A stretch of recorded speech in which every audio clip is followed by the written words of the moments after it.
हमारा घर में रोजो सोहर हो, ऐसे हमारा क्षमता बस सोहर गवावे के। का हो किसारी बे तोहार शादी कौनो औरत से भइल बा या सुअर से कि रोजे रोजे तुम्हारा घर में बच्चा निकलता यार?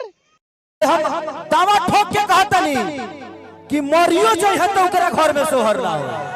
लेकिन एक दिन समय था कि खेसारी प्लास्टर का साड़ी पहन के रावटी से समाना ले जाते समय कितने बच्चे उनके गांव में मुड़ी किए हुए। अरे बाबा आपने यह क्या कह दिया है बाबा? आपने देखा है खेसारी लाल को गांड खुदवाते हुए, लेकिन कहा जाता है कि बड़ बुजुर्ग का बात मानना चाहिए। बाबा देखे होंगे तभी ना ऐसा कर रहे हैं भाई। यही नहीं, अभी और सुनिए।